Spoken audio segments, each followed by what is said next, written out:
中国银行的盈利受到提前支付抵押贷款的威胁，参议院法案为美国 TikTok 禁令铺路。瑞士银行称中国富人客户担心制裁前景。欢迎阅读今天的中国简报。今天的主要内容有：中美之间紧张局势升级，中国外交部长警告说会发生冲突和对抗；阿里巴巴则寻求扩大其在孟加拉国的业务。中国的银行正面临着因提前支付抵押贷款而导致的收益减少，而中国的军事研究人员正在研究俄罗斯在乌克兰的冲突，为可能与美国领导的部队在台湾问题上的战争做准备。中国的金融监管改革引发了对控制权的希望和担忧。中国进出口银行向斯里兰卡承诺在未来几个月内达成债务处理协议。美国参议员提出了一项法案，赋予政府禁止构成安全威胁的中国应用程序的权利，而由于瑞士在实施制裁方面的强硬态度，富有的中国客户越来越担心把钱安置在瑞士。最后，香港的科技股在中国的监管整顿中下滑。习近平呼吁民营企业家在企业发展中消除顾虑，放下包袱。今天的专家分析转载于亚洲协会政策研究所中国分析中心 CCA 与 China File 的合作项目。本评论由华尔街电视主持人 The China Project Live with Lizzie Lee 栏目主持人、亚洲协会政策研究所中国分析中心的荣誉初级研究员李琦 Lizzie Lee 所撰写。中国的雄心竞标，党政体制改革能否解决政治和组织上之弊？根据中央委员会发布的第2次全体会议公报，中国正在着手进行新一轮的体制改革，以促进党对社会主义现代化建设的领导。这将是自1978年国家改革开放以来的第9轮改革。政治局会议强调，改革将把解决问题放在首位。机构改革的方向是中国观察家们非常感兴趣和猜测的一个话题。有传言称，中国的公安部和国家安全部可能会从国务院分离出来，直接隶属于党的新成立的委员会。该委员会可以整合各种安全实体，并可能由现任公安部部长王晓红担任主席。同时，作为主管经济、金融和工业事务的副总理，何立峰也被广泛认为可能成为中国人民银行 PBOC 的党委书记。如果他的这一身份得到确认，中国人民银行的货币权威恐被削弱。安全机构预计将进行重大的结构性改革，但具体的变化还不清楚。其中的可能性包括合并国家安全和公共安全实体或吸收地方安全职能。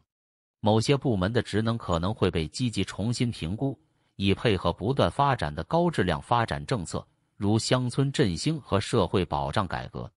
保持党和政府角色的明确划分是至关重要的，前者在领导权方面具有优先地位。然而，确保政府与党不互为冗赘也同样重要。为了推进国内创新，中国必须解决阻碍其推进这一领域的政治和体制困境。一些专家将中国推动其半导体产业的努力比作1957年的大跃进。在民族主义的喧嚣声中，政治和体制问题一直困扰着产业的进展。政府的投资战略更多的是由政治优先事项而不是科学现实所驱动，将资金用于短期目标和绩效指标，而不是用于技术进步所必须的基础科学。此外，资金分配缺乏监督和问责，导致腐败猖獗，投资决策问题重重，公司欲寻租并从政府的慷慨解囊中获利。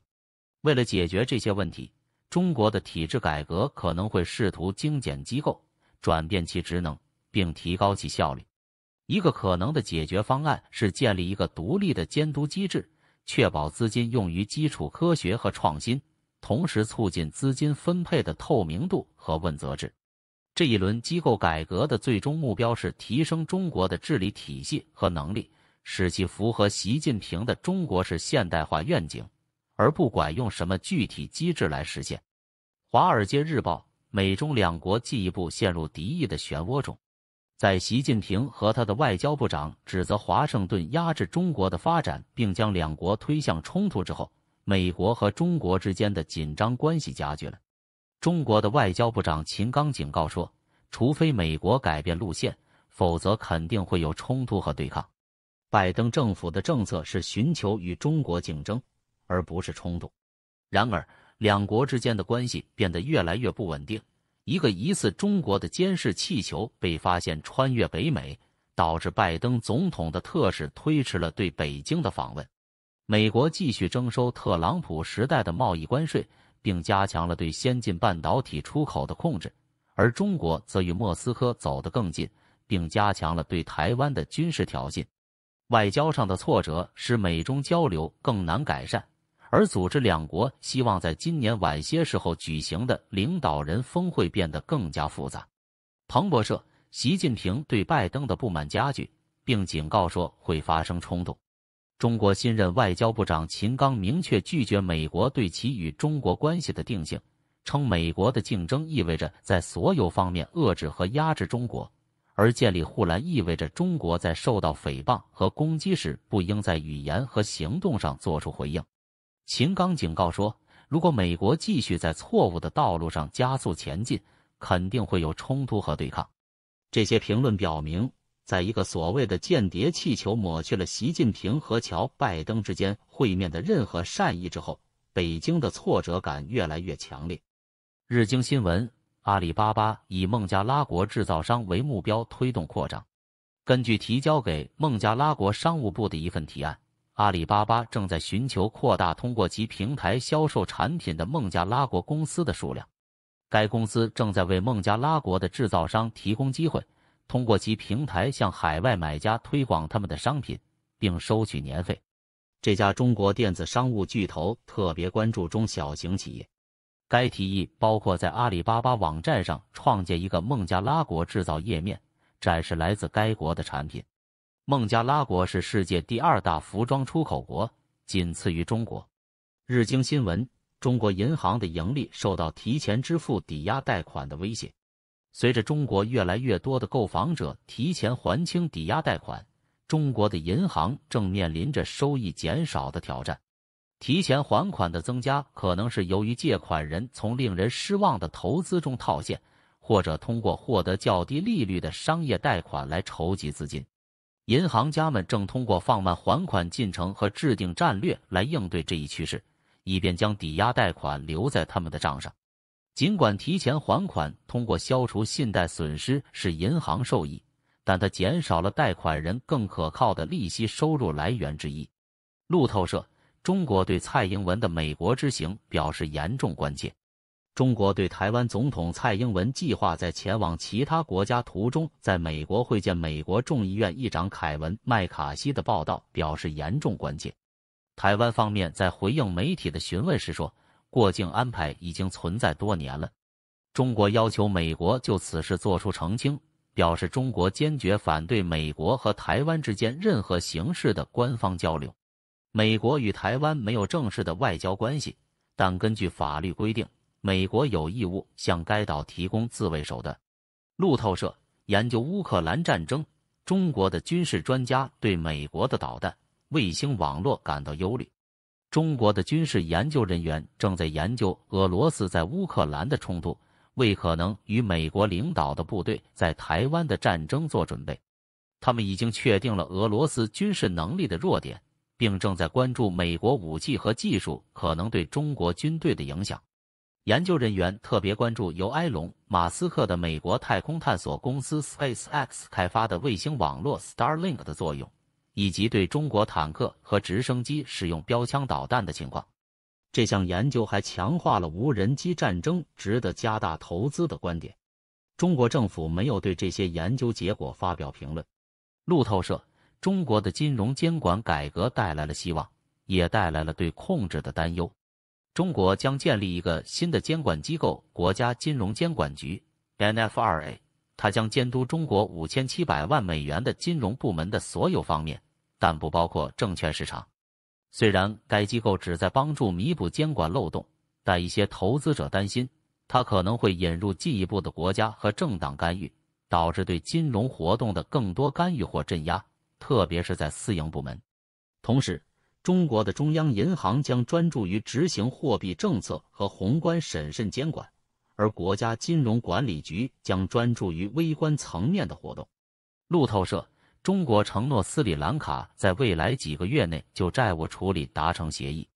根据路透社看到的一封信，中国进出口银行告诉斯里兰卡，他将努力在未来几个月内最终确定如何处理该国所欠的债务。该信还重申了对2022年和2023年到期的债务的延期偿还。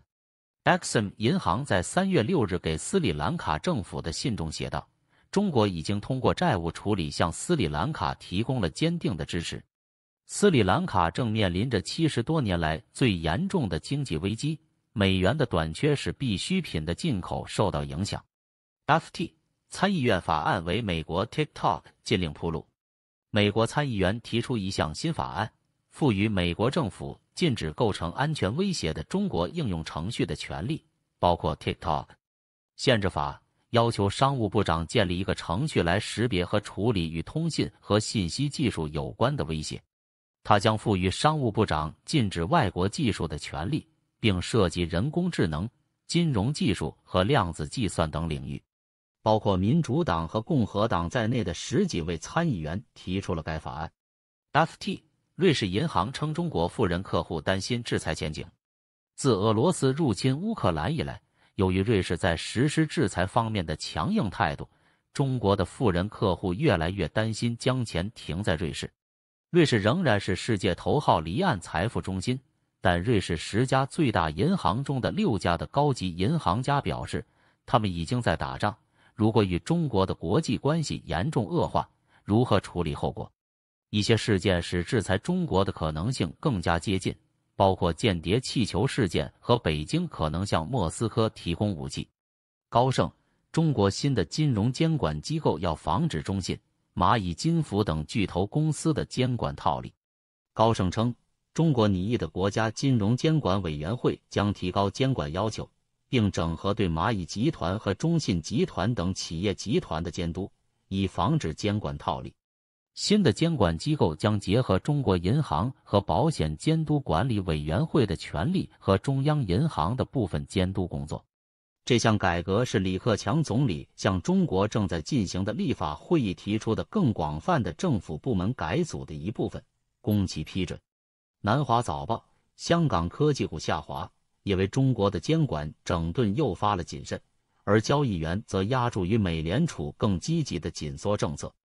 香港股市，尤其是科技股，周三下跌，原因是中国最近在美国的科技抑制措施中加强了对金融市场的监管，并提高了数据安全性。恒生指数录得5周以来的最大跌幅，下跌 2.4%， 收于20051.25点。科技指数下滑了 3.2%， 上海综合指数回落了 0.1%。JD.com 暴跌 4.4%， 阿里巴巴集团下滑 3.2%， 腾讯回落 2.1%， 小米暴跌 4.2%。交易员们还押注美联储将在本月晚些时候更积极的收紧政策以抑制通胀。